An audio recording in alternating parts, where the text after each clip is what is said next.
할렐루야. 멜번 한인장로교회 통독반에 오신 여러분을 예수님의 이름으로 환영하고 축복합니다.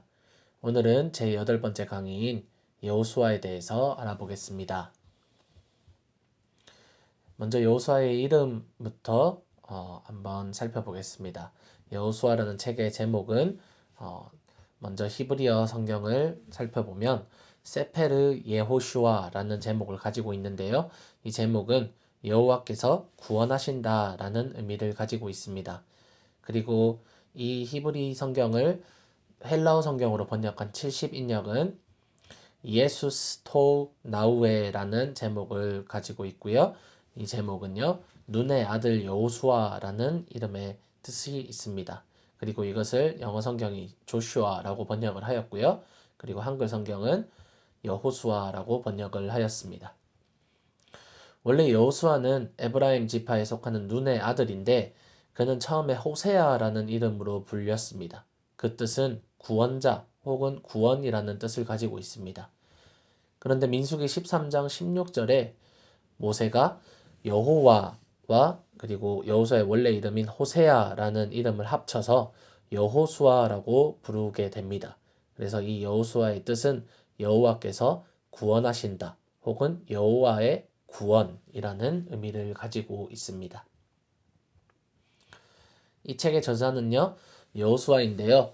몇몇 구절이 여호수아가 죽은 이유를 기록하고 있기 때문에 여호수아가 대부분을 기록을 했고 후대의 역사가가 이 책을 완성하였다고 봅니다.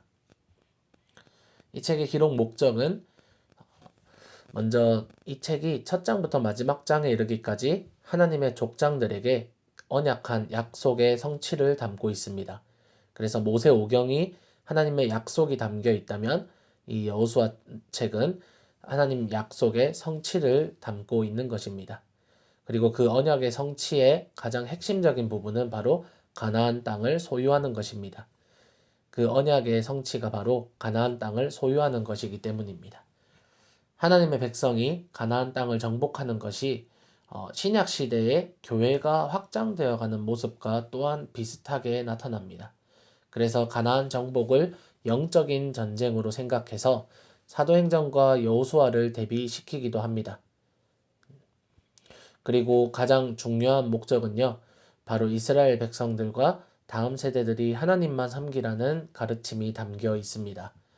여호수아는 죽기 전에 너희가 섬길 신을 택하라. 나와 내 집은 여호와를 섬기겠다라고 이야기하는데 이것은 너희가 섬길 신을 너희가 임의대로 선택해서 섬겨라 라는 의미가 아니라 하나님만 섬기라 라는 가르침을 강한 어조로 이야기하는 것입니다. 여호수아는 모세오경과 유사점을 가집니다. 모세오경에 나오는 사건들이 비슷하게 여호수아에도 반복해서 나타납니다. 먼저 첫 번째로 홍해와 요단강. 모세는 출애굽 때 홍해를 갈랐습니다. 그리고 여호수아는 가나안으로 들어갈 때 요단강을 갈랐습니다. 그리고 이집트에서 10번째 재앙인 장자의 죽음에서 이스라엘은 어린 양의 피로 구원받았었고요. 그리고 여리고성의 라합이라는 여자는 붉은 줄로 구원을 받았습니다. 민수기에서 12정탐꾼 중에 여호수아와 갈렙 두 사람만이 하나님의 편에서 보고를 했었죠. 여호수아는 정복에 앞서서 2명의 정탐꾼을 보냅니다. 여호수아와 갈렙, 이 정직했던 두 정탐꾼, 그리고 여호수아가 보낸 두 정탐꾼. 이것이 또한 반복됩니다. 그리고 모세는 출애굽 전에 여호와의 사자를 만납니다. 여호수아는 정복 전에 여호와의 군사령관을 만납니다. 그리고 출애굽 전에 이스라엘은 유월절을 지켰으며 그리고 정복 전에 동일하게 유월절을 지키는 모습을 봅니다.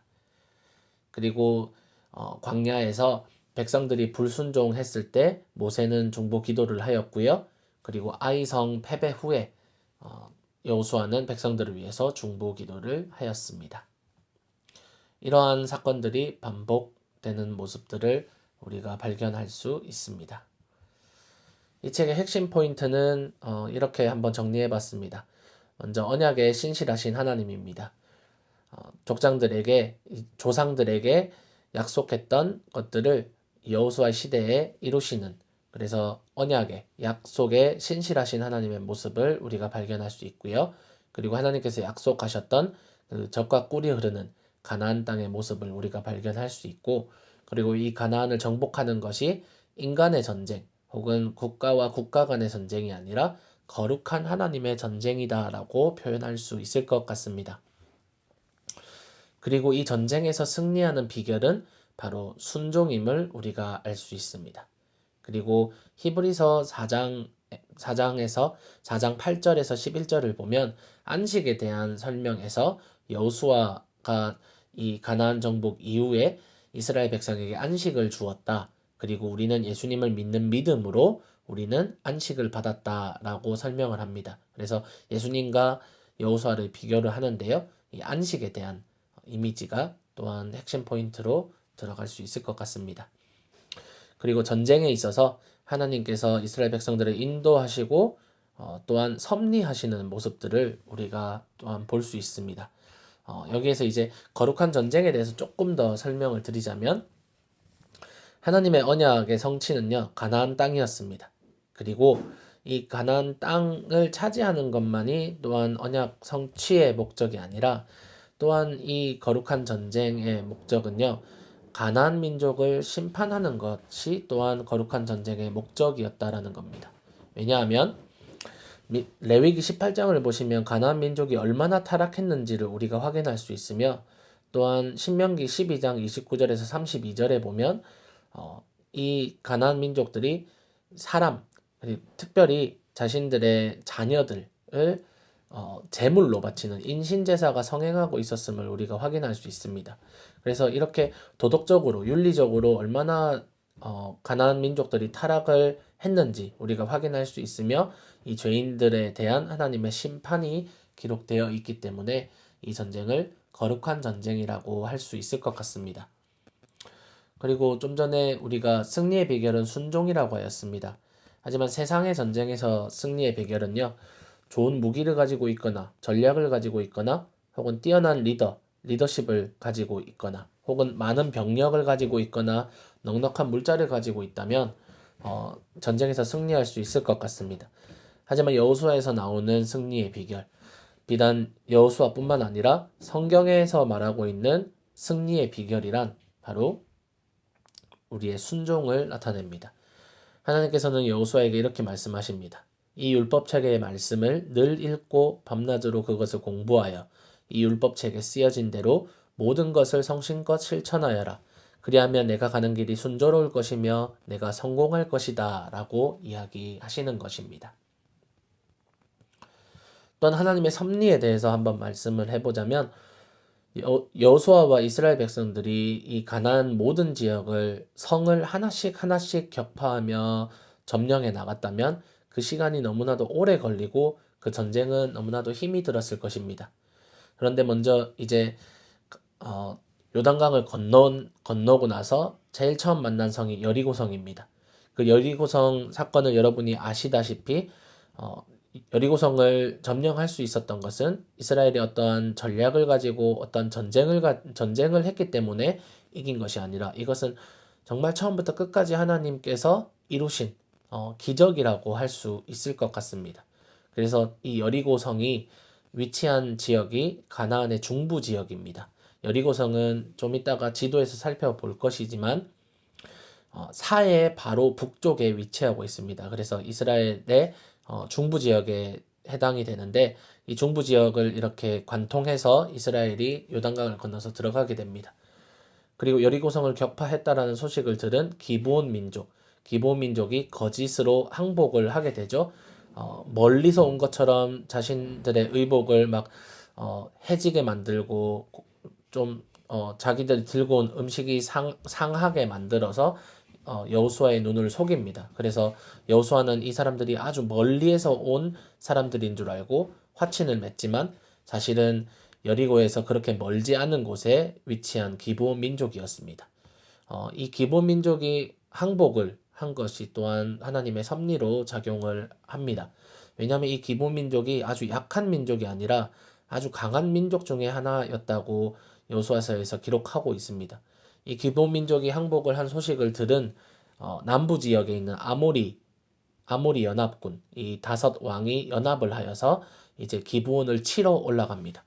이 소식을 들은 이스라엘이 이제 여호수아를 위시해서 이스라엘 민족이 기브온 민족을 도우러 갑니다. 그리고 그 과정에서 남부 지역의 5왕을 죽이게 되고요. 그리고 그 이후에 또한 하솔이라는 큰 성의 왕인 하솔 왕이 또한 연합군을 만들어서 이스라엘 민족을 치게 되는데 이 연합군 또한 이스라엘이 격파를 하면서 성을 하나하나 격파를 했다면 너무나도 힘이 들었고 어떻게 이길 수 있을까라는 생각을 가졌겠지만 하지만 이 모든 지역을 한 번에 이렇게 해결하는 모습을 보면서 이것은 특별히 하나님의 섭리하심이 아니고서는 설명되지 않는 사건들이다라고 이해할 수 있을 것 같습니다. 지도를 한번 보시면요. 이제 이 지도에 원래 가나안 땅에 살고 있었던 원주민들, 원래 민족들이 이렇게 지금 기록이 되어 있습니다. 그래서 여기 보시면 사해 그리고 사해 위쪽으로 이렇게 요단강이 흐르고요. 요단강 위에 여기 있는 이 호수가 예수님께서 많이 가셨던 갈릴리 호수입니다. 그래서 여리고는 이 사해 바로 북쪽 이쪽에 있습니다. 그래서 이스라엘 민족이 이 에돔, 모압, 암몬 이 요단 동편으로 이렇게 올라와서 이쪽으로 동에서 서편으로 요단강을 건너게 되었습니다. 그래서 이제 이 지도를 보시면요. 이제 첫 번째로 여리고 그리고 아이성 여러분이 아는 유일하게 전쟁에서 진 성이 아이성입니다. 아간의 죄로 인해서 그래서 이쪽으로 가서 여기에 기브온 민족이 있습니다. 여리고에서 그렇게 멀지 않죠. 그래서 이 기브온 민족을 치러 이 밑에 있었던 남부 연합군이 올라오게 되고요. 그래서 이 남부 지역을 다 격파를 하게 되고요. 5왕을 사로잡으면서 남부 지역을 수월하게 그리고 중부 지역도 수월하게 차지하게 되고 그리고 올라가서 여기 하솔이라는 도시가 있습니다. 갈릴리 북쪽에 있는 하솔이라는 도시 여기에서 하솔 왕이 또한 연합군을 형성하게 되는데 이 연합군도 이스라엘 백성들이 격파를 하게 됩니다. 그리고 그 이후에 이제 땅이 이렇게 분배가 되는데 좀 확대를 해드리면요. 원래 하나님께서 약속하신 땅은 이 요단강을 기준으로 요단강 서편에 위치한 땅입니다. 하지만 모세가 살아있을 때에 므낫세 지파 그리고 갓 지파, 르우벤 지파가 이쪽에서 전쟁을 할 때에 이 땅이 너무나도 좋았던 것 같습니다. 그래서 이 땅에 머물기를 원했고 그래서 모세에게 약속을 받아내었습니다. 그래서 이 사람들은 요단 서편으로 들어가는 것이 아니라 요단 동편의 땅을 분배를 받아서 이렇게 므낫세 지파, 갓 지파, 르우벤 지파가 이렇게 자리를 잡게 됩니다. 므낫세 지파 같은 경우는 이렇게 동쪽에 반이 차지를 하고 서쪽에도 이렇게 반이 차지를 합니다. 그래서 이런 모양으로 이스라엘 백성들이 각 지파마다 땅을 분배받게 됩니다. 이 지도를 한번 보시면 조금은 비교를 하시면서 보실 수 있을 것 같습니다.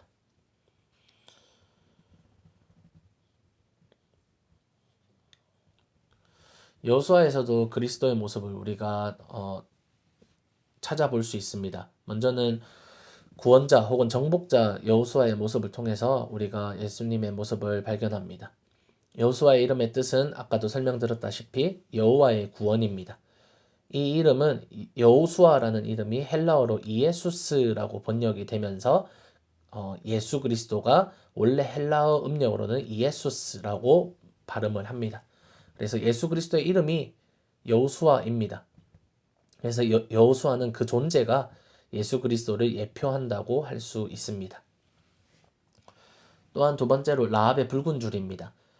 이방인인 라합이 하나님에 대한 신앙을 고백하고 구원을 받는데 이 구원에 대한 증표로 정탐꾼이 주고 갔던 붉은 줄을 창문에 매답니다. 창문에 걸었던 붉은 줄은 바로 예수 그리스도의 피를 의미합니다. 세 번째로 여호와의 군사령관을 들 수 있을 것 같습니다.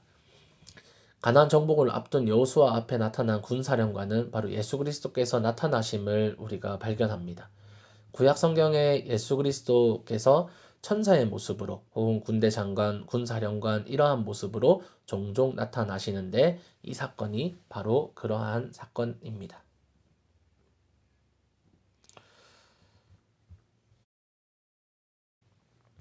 오늘 여호수아에 대해서 살펴보았습니다. 이 여호수아서를 통해서 여러분이 하나님께서 언약이 얼마나 신실하신지 또한 어떻게 하나님께서 언약을 성취해 나가시는지 여러분이 잘 받아들이셨으면 좋겠고요.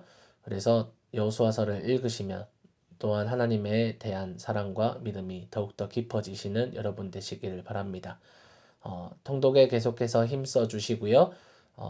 이럴 때 우리가 어려울 때에 더욱더 하나님 말씀을 묵상하며 여호수아에게 하나님께서 말씀하신 것처럼 이 율법책을 내 입에서 떠나지 말게 하며 주야로 묵상하여 그것을 지켜 행하는 우리 멜번 한인 장로교회 성도님들 되시기를 축복합니다.